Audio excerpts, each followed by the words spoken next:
जय महाराष्ट्र मित्रांनो. तर nuclear power corporation of India limited यांच्यातर्फे लेटेस्ट गव्हर्नमेंट जॉब अपडेट तुमच्यासाठी घेऊन आलोय.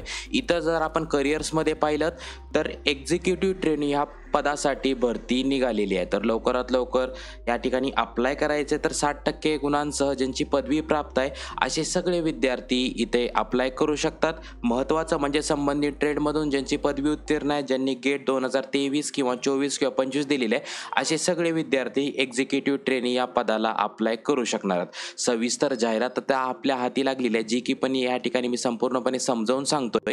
अप्लाय करायचं सुद्धा सुरू झालेलं आहे. इथे बघू शकता तुम्ही NPCILच्या आपण ऑफिशियल वेबसाईटवरती आलोय. 10 एप्रिल पासून फॉर्म ॲक्सेप्ट करायला सुरू झाले. 30 एप्रिल शेवटची तारीख असणार आहे. रजिस्ट्रेशन सुद्धा 10 एप्रिल पासून 10 वाजल्यापासून सुरू झालेले आहेत. इथून आपण अप्लाय करू शकतो. त्या अगोदर सविस्तर जाहिरात आपण इथे समजून घेऊयात, त्यानंतर आपण अप्लाय करायचं पाहूयात. तरी त्यांची ऑफिशियल जाहिरात असणार आहे. त्याच्यामध्ये इथे बघू शकतात की टोटल पदांची संख्या ही 400 असणार आहे. पदाचं नाव असणार आहे तुमचं एक्झिक्युटिव्ह ट्रेनी आणि गेट थ्रू ही भरती होणार आहे. म्हणजे गेटची परीक्षा उत्तीर्ण केलेली आहे, 2023 असेल, 24 असेल किंवा 25 असेल, ती जर परीक्षा उत्तीर्ण केलेली आणि तुम्ही 60% मध्ये पदवीधर आहात तरी तुम्ही इथे अप्लाय करू शकणार. शेवटची तारीख लक्षात घ्यायची 30 एप्रिल 2025 पर्यंत तुम्ही हा फॉर्म अप्लाय करू शकतात. टोटल पदांची संख्या 400 असणार आहे. तुम्हाला इथे बघून घ्यायचं की करंट व्हॅकन्सीज किती असणार आहे. म्हणजे अनरिझर्व्ड, EWS, SC ST साठी एकदा व्हॅकन्सी पाहून घ्यायच्या, त्यानंतरच फॉर्म अप्लाय करायचा आहे. आणि जे काही संबंधित ट्रेड आहे जसं की mechanical, chemical, electrical, electronics, instrumentation and civil यांच्यामधून ज्यांची पदवी प्राप्त आहे त्यांनीच इथे अप्लाय करू शकतात. आता ज्या डिसिप्लिनला तुम्ही अप्लाय करताय त्या कॅटेगरी वाईज एकदा इथं सीट पाहून घ्यायच्यात आणि त्यानंतरच हा फॉर्म तुम्हाला अप्लाय करून घ्यायचा आहे. जे काही PWDचे कोड आहेत ते इथं दिलेले आहे. शेवटची तारीख 30 एप्रिल असणार आहे आणि 30 एप्रिलच्या रात्री 12 वाजेपर्यंत तुम्ही हा फॉर्म अप्लाय करू शकतात. शिक्षणाच्या बाबतीमध्ये सांगायचं झालं तर ज्यांचं BE झालं आहे, BTech झालं आहे, BSc झालं आहे इंजिनिअरिंगमधून, संबंधित ट्रेडमधून आणि 60% कमीत कमी गुण अपेक्षित आहेत ते सगळे विद्यार्थी अप्लाय करू शकतात. महत्त्वाचं म्हणजे गेट 2023 असेल किंवा 24 किंवा 25 दिलेले आहे अशी उत्तीर्ण असणारे त्यांचा जो काही स्कोअर आहे ते इथे आपल्याला टाकावा लागतो. म्हणून गेट जी काही एक्झाम आहे ती उत्तीर्ण असणं गरजेचं आहे. सोबतच सब ब्रँचेस दिलेले आहे. म्हणजे ज्यांचं मेकॅनिकल आहे तर मेकॅनिकल आणि प्रोडक्शन, मेकॅनिकल किंवा प्रोडक्शनमधून तुमचं ग्रॅज्युएशन झालेलं आहे तरी अप्लाय करू शकतात. इलेक्ट्रिकल असेल तर इलेक्ट्रिकल किंवा इलेक्ट्रिकल आणि इलेक्ट्रॉनिक्समधून तुमचं ग्रॅज्युएशन झाले तरी तुम्ही अप्लाय करू शकतात. म्हणजे एखाद्याला जी काही मेन ब्रँच आहे त्या मेन ब्रँचेसमध्ये, सब ब्रँचेसमध्ये कोणी त्यांची पदवी प्राप्त असतं तर इथे सब ब्रँचेस एकदा पाहून घ्यायचं आणि सब ब्रँचेसमध्ये जर तुमची ब्रँच असेल तर तुम्ही इथे एक्झिक्युटिव्ह ट्रेनी या पदाला अप्लाय करू शकतात. त्यानंतर एज लिमिट तुमचं कधी कॅल्क्युलेट केलं जातं तर 30 एप्रिल 2025 पर्यंत कॅल्क्युलेट केलं जातं. आता जनरल EWS साठी 26 वर्षांपर्यंत फॉर्म भरू शकता, OBC साठी 29 वर्षांपर्यंत, SC ST साठी 31 वर्षांपर्यंत तुम्ही फॉर्म भरू शकतात. म्हणजे बॉर्न ऑन म्हणजे 30 एप्रिल 1999 प्रत्येक पदासाठी जे काही जन्मतारीख दिलेली आहे त्याच दिवशी जन्म झाला आहे किंवा तुमचा नंतर जन्म झालेला आहे तरी तुम्ही इथे अप्लाय करू शकतात. हे सगळं त्यांनी इथे डिटेलमध्ये दिलेलं आहे. आणि ज्या विद्यार्थ्यांचं इथं शॉर्टलिस्टिंग होतं त्यांची इथे ट्रेनिंग घेतली जाते. प्लेसमेंट आणि ट्रेनिंग ऑफिसर थ्रू हे शॉर्टलिस्ट विद्यार्थी केले जातात. स्टायपंडच्या बाबतीमध्ये सांगायचं झालं तर महिन्याला तुम्हाला 74,000 प्रति महिना स्टायपंड दिलं जातं आणि एका टायमाचा तुम्हाला अलाउन्स दिला जातो. तर 30,000 प्रति महिना एका टायमाचा तुम्हाला अलाउन्स दिला जातो. तर महिना 74,000 तुम्हाला वेतन दिलं जातं. राहण्याचा आणि बोर्डिंगचा जो काही खर्च असतो तो सगळा NPCIL तर्फे प्रोव्हाइड इथे केला जातो. तर सायंटिफिक ऑफिसर इथे बघू शकतात की अपॉइंटमेंट केल्यानंतर तुमचं लेवल 10 होतं. जसं की सुरुवातीला लेवल 1 असतं तर 56,100 इतकं प्रति महिना दिलं जातं. आणि महत्त्वाचं म्हणजे 53% पे इन द पे मॅट्रिक्स म्हणजे जो काही आपला 56,100 आहे त्याच्यावरती 53% ग्रोथ इथं दिली जाते असं त्यांनी डिटेलमध्ये दिलेलं आहे. अलाउन्सेसमध्ये ट्रान्सपोर्टचं अलाउन्स झालं, घरात राहण्याचा खर्च झालं, साईट अलाउन्स झालं, त्यानंतर प्रोफेशनल अपडेट झालं, इत्यादी सगळ्या सुविधा NPCIL तर्फे प्रोव्हाइड केल्या जातात. त्याच्यामध्ये लिव्ह असेल, तुमच्याकडे मेडिकल फॅसिलिटी, तुम्हाला सुट्ट्या पाहिजे असतील, त्यानंतर cable TV charges, mobile charges, newspaper charges सगळे तुम्हाला इथे चार्जेस फ्री ऑफ कॉस्ट या ठिकाणी NPCIL तर्फे प्रोव्हाइड केले जातात. भरपूर सारे ऑपॉर्च्युनिटी आहेत म्हणून NPCILच्या डिपार्टमेंटला या ठिकाणी अप्लाय करायचे आणि करिअरसाठी ग्रोथ चांगली आहे.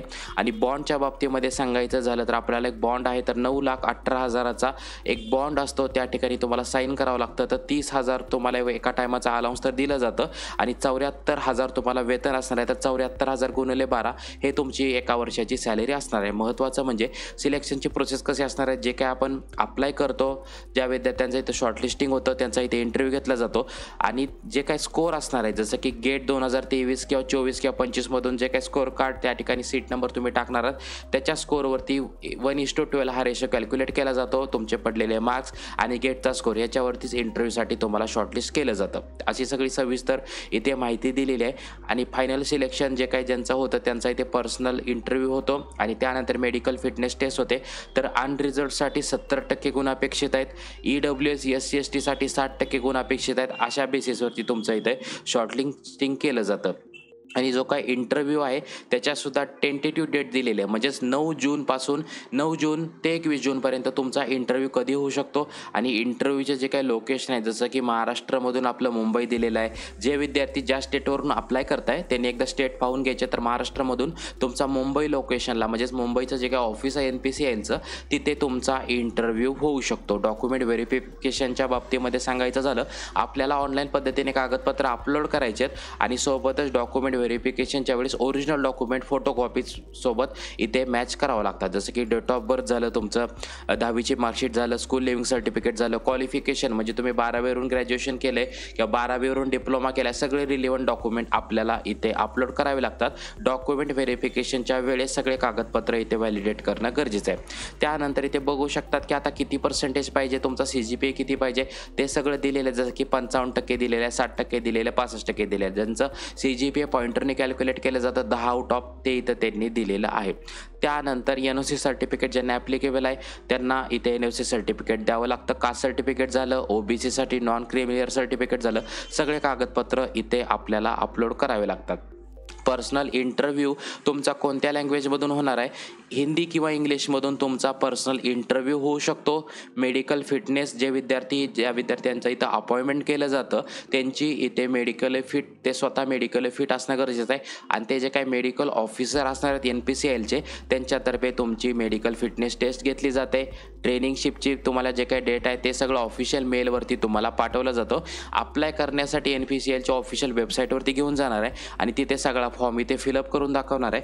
30 एप्रिल 2025 शेवटची तारीख असणार आहे. म्हणजे 5 दिवसाच्या आत हा तुम्हाला फॉर्म ऑनलाईन पद्धतीने अप्लाय करून द्यायचा. एज्युकेशन क्वालिफिकेशन झालं, पर्सनल डिटेल असतील, सगळी इन्फॉर्मेशन भरून आपल्याला हा फॉर्म ऑनलाईन पद्धतीने इथे भरून द्यायचा आहे. फीच्या बाबतीमध्ये सांगायचं राहिलं माझ्याकडून तर जनरल OBC साठी 500 रुपये तुम्हाला फी पेमेंट करायचं आहे. उर्वरित SC ST EWS आणि फिमेल कॅन्डिडेटसाठी कोणतंही फी पेमेंट इथं करायचं नाही आहे असं NPCIL डिपार्टमेंटने इथे सांगितलेलं आहे. त्यानंतर आपण डायरेक्टली ऑफिशियल वेबसाईटवरती जातोय तर click here to view details and apply online या बटनवरती क्लिक करतोय आणि आपण हा फॉर्म ऑनलाईन पद्धतीने भरून देणार आहे. सगळ्यात पहिलं इथं कॅटेगरी वाईज सीट परत एकदा दिलेलं आहे. रिक्रुटमेंटची लिंक आणि फॉर्म भरायची लिंक दोन्ही इथे डिस्क्रिप्शन बॉक्समध्ये देत आहे मी. तुम्हाला सीट पाहून घ्यायच्या त्यानंतरच अप्लाय करायचं आहे. कॅटेगरी वाईज म्हणजे बॅकलॉग वॅकन्सीज एकदा पाहून घ्यायच्यात की मागच्या वेळेस किती वॅकन्सीज राहिलेल्या आहेत. म्हणजे 392 पदं आता भरली जाणार आहेत आणि ज्यांचं बॅकलॉगमध्ये पेंडिंग आहे ज्या विद्यार्थ्यांचं ती 8 पदं इथं भरली जाणार. त्यानंतर क्लिक हिअर फॉर न्यू रजिस्ट्रेशनवरती क्लिक करायचं आहे. त्यानंतर ओके आय अंडरस्टूडवरती क्लिक करायचं आहे. इथे ॲटोमॅटिकली ॲडव्हर्टिजमेंटचं लिंक आलेलं आहे. कोणत्या पदाला अप्लाय करताय तर एक्झिक्युटिव्ह ट्रेनी, माझी कोणती ब्रँच आहे ते पण इथे सिलेक्ट करायचं आहे. महत्त्वाचं म्हणजे ह्या ठिकाणी वेबसाईटवरती तांत्रिक अडचणीमुळे इथे कोणताही फॉर्म अप्लाय होत नाही आहे. तांत्रिक अडचणीसाठी आपल्याकडून मेल जातो तरी आपण एकदा परत या ठिकाणी ट्राय करून बघूयात. तर क्लिक हिअर फॉर न्यू रजिस्ट्रेशनवरती क्लिक करतो. त्यानंतर इथे आपण एक्झिक्युटिव्ह ट्रेनी त्यानंतर आपण इथे ब्रँच सिलेक्ट करणार आहोत जी की या ठिकाणी माझी ब्रँच आहे ती इथे सिलेक्ट केली. त्यानंतर आपल्याला इथे कॅटेगरी सिलेक्ट करतात. तर प्रत्येक वेळेस त्या ठिकाणी एरर येत आहे तर इथे जे काही नोटिफिकेशन येत आहे त्यामध्ये एकदा इथे पाहून घ्यायचं आहे की कोणतं ब्राउझर लागणार आहे. त्यानंतर इथे बघू शकतात की आपल्याला गुगल क्रोम जसं की मी गुगल क्रोम वापरतोय त्याचं 55 वर्जन पाहिजे. ह्या इन्स्ट्रक्शन फॉलो करून हा फॉर्म तुम्हाला फिलअप करायचा आहे. कोणतीही अडचण येत असेल तर तुम्ही त्यांना कॉन्टॅक्ट करू शकता किंवा कमेंट बॉक्समध्ये कमेंट करू शकता. तर लवकरात लवकर या ठिकाणी अप्लाय करायचं आहे आणि अप्लाय करायचं आहे लवकरात लवकर ज्यांचं या ठिकाणी ग्रॅज्युएशन झालेलं आहे. असे ग्रॅज्युएशन झालेले संबंधित ट्रेडचे विद्यार्थी इथे अप्लाय करू शकतात. लवकरात लवकर ह्या सुवर्ण संधीचा फायदा घ्यायचा आहे आणि अशाच महत्त्वपूर्ण गव्हर्नमेंट जॉब अपडेट्ससाठी डॉल्बी मराठी चॅनलला सबस्क्राईब करायचं आहे. जय हिंद, जय महाराष्ट्र.